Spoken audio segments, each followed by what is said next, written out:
मित्रों नमस्कार। आप सभी का स्वागत है हमारे चैनल योग और अध्यात्म पर। जैसा कि हमने आपसे पिछली कड़ी में वादा किया था कि भगवान शिव द्वारा रचित शिव स्वरोदय के बारे में हम और जानकारियां आपके लिए लेके आएंगे।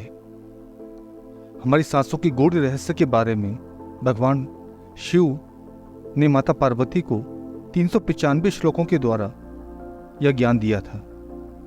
मित्रों, मानव जीवन के लिए सबसे महत्वपूर्ण क्या है? पद, प्रतिष्ठा, मान सम्मान, धन दौलत, जमीन मकान दुकान। ऐसा क्या है जिसके बिना मानव जीवन की कल्पना भी संभव नहीं? सोचिए जरा। दोस्तों, जो सबसे ज्यादा जरूरी है वह है हमारी सांसें। यदि सांसें हैं तो सब कुछ है। सब सुख पाए जा सकते हैं, सब आनंद लिया जा सकता है, पर यदि सांसें ही ना हो तो क्या होगा? हमारा शरीर मृत हो जाएगा और ये सब सुख, चैन, धन दौलत किसी काम ना आएगा। अब जो सांसें हमारा जीवन चला रही हैं, उन सांसों के बारे में हम कितना जानते हैं? अब यदि कोई व्यक्ति यह सोचे कि सांस तो स्वयं आती जाती है, इसके बारे में जानने जैसा है क्या? मित्रों, यदि हम ध्यान दें तो हमारी गतिविधियां हमारी सांसों पर ही आधारित होती हैं। सांसों को लेने के लिए हमें सोचना नहीं पड़ता। यह स्वचालित प्रक्रिया है, इसलिए हम इस ओर ध्यान ही नहीं देते हैं। दोस्तों, हम अपनी दिनचर्या में जो भी कार्य करते हैं, जैसे सुबह उठकर शौच जाना, स्नान करना, पूजा पाठ, घर व्यापार आदि के कार्य, व्यायाम, योग, तैराकी, खेल कूद, दया, क्रोध, घृणा आदि जो भी हम भावना रखते हैं या जो भी क्रिया करते हैं, तो यदि हम ध्यान देंगे और महसूस करेंगे कि हर क्रिया में हमारी सांस बदल जाती है। यदि यह बदलाव हमारी सांसों के अनुकूल हुआ तो हमारे कार्य बनने लगते हैं, अन्यथा इसका विपरीत असर हो जाता है, हमारे कार्य बिगड़ने लगते हैं। दोस्तों, जैसा कि आप जानते हैं, हमारा शरीर पंच तत्वों से मिलकर बना है। तो जब यह हम सांस छोड़ते हैं तो हमारी सांसों से भी इन पंच तत्व प्रवाह होता रहता है। इसी के साथ हमारे निर्णय भी इसी के अनुसार प्रभावित होते रहते हैं। उदाहरण के लिए, यदि आपकी सांस में अग्नि तत्व प्रभावित हो रहा है और इस समय आपको क्रोध दिला दिया जाए तो आप अति क्रोध में अपना बहुत बड़ा नुकसान कर सकते हैं। यदि हमारी सांसों में वायु तत्व का प्रवाह हो रहा है तो हम अनिर्णय की स्थिति में रहते हैं, हमको निर्णय नहीं ले पाते, मन संशय में रहता है, पढ़ने के बाद भी कुछ याद नहीं रहता है। तो यदि उसमें हमारा वायु तत्व चल रहा है तो ऐसा इस प्रकार से होता है। तो मित्रों, आपने अक्सर लोगों को ये कहते सुना होगा कि भगवान ने हमें गिनती की सांसें दी हैं। यहाँ ये कहने का आशय यह है कि हमें अपने सांसों के प्रति सचेत रहना चाहिए। आइए हम जानते हैं कि मनुष्य के अलावा अन्य प्राणियों में 1 मिनट में कितनी सांसें ली जाती हैं। 1 मिनट में मनुष्य के साथ साथ जो अन्य प्राणी हैं वो कितनी सांस खर्च करते हैं। एक बंदर जो है वो 1 मिनट में 32 सांसें लेता है, तो उसकी आयु करीबन 11 से 12 वर्ष होती है। एक कुत्ता 1 मिनट में 28 सांस लेता है, तो उसकी आयु लगभग 12 से 15 साल है।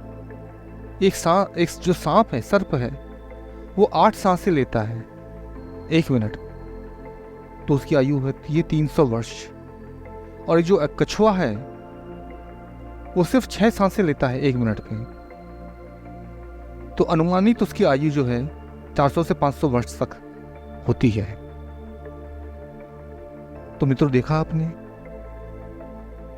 यदि हम अपनी सांसों पर नियंत्रण साध लें, सांसों को नियंत्रित कर लें, तो हम अपनी आयु में वृद्धि कर सकते हैं। प्रयास करें कि आपकी सांस गहरी और लंबी हो। सांस जब भी लें तो नाभि तक भर के लें, कंठे से नाभि तक भर के लें। मित्रों, यहाँ पर प्राणायाम की जो भूमिका है वो अत्यंत महत्वपूर्ण हो जाती है। प्राणायाम से हम अपनी सांसों को साध लेते हैं और अनेक बहुत सी शारीरिक और मानसिक परेशानियों से मुक्ति पा सकते हैं, अपनी आयु में वृद्धि कर सकते हैं।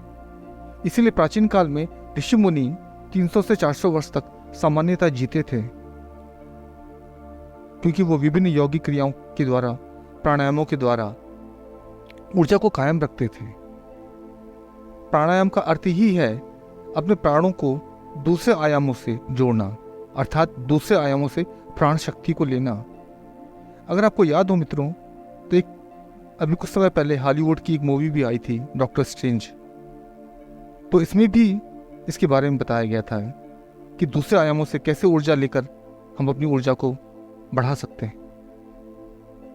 तो मित्रों, कहने का आशय यह है कि स्वर विज्ञान में सांसों का मतलब प्राण ऊर्जा से है। भगवान शिव ने शिव स्वरोदय में इस प्राण ऊर्जा के बारे में ही मनुष्य को ज्ञान दिया है कि कैसे इस प्राण ऊर्जा को हम साध कर, इसको जानकर हम अपनी जीवन में तरक्की पा सकते हैं।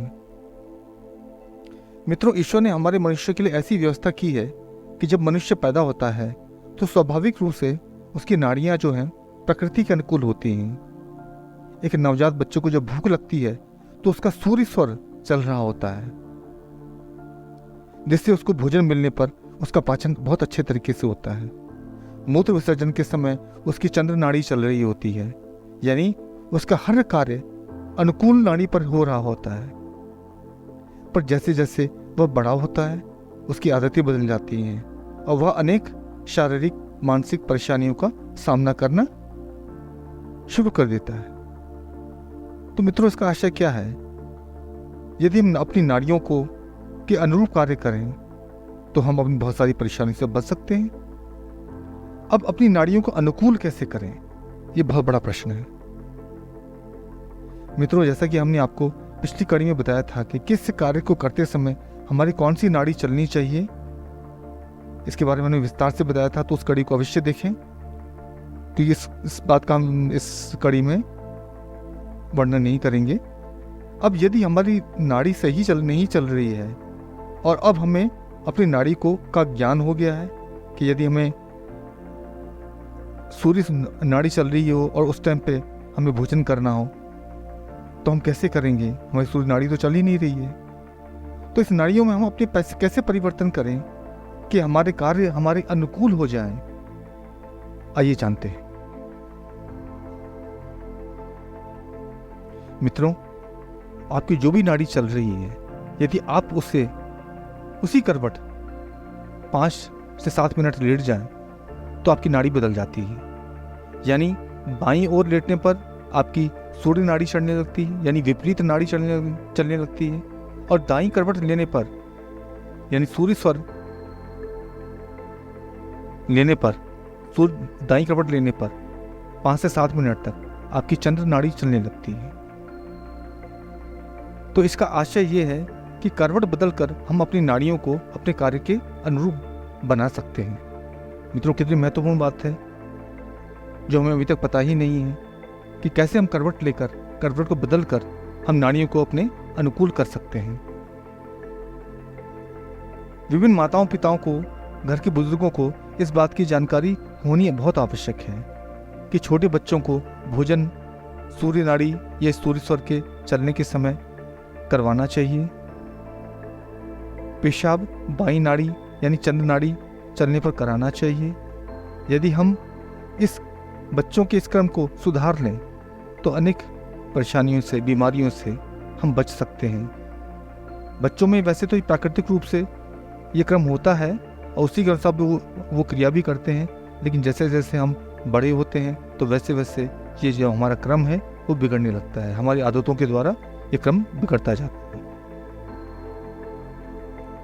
अगर ये क्रम हमारा नहीं चल रहा है तो हम करवट बदल के उसको सुधारें और उसी के अनुरूप कार्य करने का प्रयास करें। तो मित्रों, इस तरह से जब वो बच्चा, जो हमारे बच्चे हैं, इस विज्ञान को जानकर अपने कार्य करेंगे तो अनेक परेशानियों से बच जाएंगे और बहुत तरक्की अपने जीवन में कर सकते हैं। तो मित्रों, अब हम प्राकृतिक नाड़ी जो हमारी है, प्राकृतिक रूप से अपनी नाड़ियों को कैसे चलाएं, इसके बारे में जानते हैं। मित्रों, हमारा जो कैलेंडर है वो दो भागों में सामान्यतः विभक्त होता है, बस 2 तरीकों से वो चलता है। जो पहले 15 दिन है चंद्रमा के, यानी शुक्ल पक्ष चलता है, और जो बाकी दिन है वो अंधेरा रहने से उसे कृष्ण पक्ष कहा जाता है। अब प्राकृतिक रूप से स्वस्थ शरीर में शुक्ल पक्ष में सूर्य उदय के समय हमारी चंद्र नाड़ी यानी बायां स्वर चलना चाहिए। प्रथम दिन शुक्ल पक्ष के प्रथम दिन सूर्य उदय के समय हमारी चंद्र नाड़ी चलनी चाहिए, यानी हमारा बायां स्वर चलना चाहिए। और प्रत्येक 3 दिनों के पश्चात स्वाभाविक रूप से पिंगला नाड़ी या सूर्य स्वर हमारा चलने लगता है। इसी प्रकार जब कृष्ण पक्ष आएगा या आता है तो स्वाभाविक रूप से प्रथम दिन सूर्य स्वर चलना आरंभ हो जाता है। तो मित्रों, है ना कितना अद्भुत। ईश्वर ने हमारे लिए कैसी व्यवस्था की है कि यदि अपने स्वर को हम ठीक कर लें तो ऑटोमेटिक हमारे स्वर उसी प्रकार से प्राकृतिक रूप से चलना आरंभ हो जाते हैं। तो इस प्रकार ईश्वर ने इस स्वर को हमारे प्राकृतिक रूप से प्रकृति से ही जोड़ दिया है। कैसे सूर्य और चंद्र हमारी सांसों को प्रभावित कर रहे हैं ये आप जाना। इस अद्भुत विज्ञान को शिव भगवान ने रचा है मानवता के लिए। मित्रों, इस प्रकार स्वर योग को जानकर हम अपनी नाड़ियों को प्राकृतिक रूप से ढालकर हम प्रकृति से जुड़ जाते हैं और अनेक विपत्तियों से बच जाते हैं, अनेक बीमारियों से बच जाते हैं, बहुत कार्य हमारे सफल होने लगते हैं। तो मित्रों, स्वर योग जो है ये स्वर विज्ञान है, इसके बारे में जानकारी होना बहुत आवश्यक है। और भगवान शिव ने ये अद्भुत ज्ञान, जो गूढ़ ज्ञान है, अपने ग्रंथ शिव सर्वोदय में दिया है। तो मित्रों, प्रत्येक व्यक्ति को इसका ज्ञान होना चाहिए। इसके ज्ञान होने से हम अपने बहुत सारे कार्यों को सफलतापूर्वक कर सकते हैं।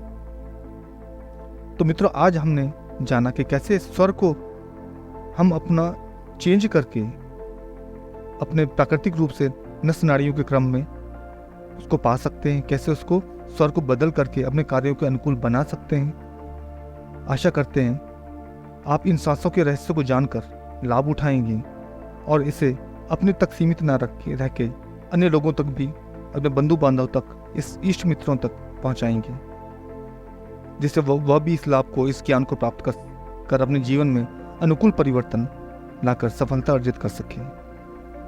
तो मित्रों, आशा करते हैं आपको ये कड़ी अच्छी लगी होगी। वीडियो को लाइक करें, चैनल को सब्सक्राइब करें। इसी के साथ हम आज की इस कड़ी को समाप्त करते हैं। आप सभी को नमस्कार। आप सभी का दिन शुभ और मंगलमय।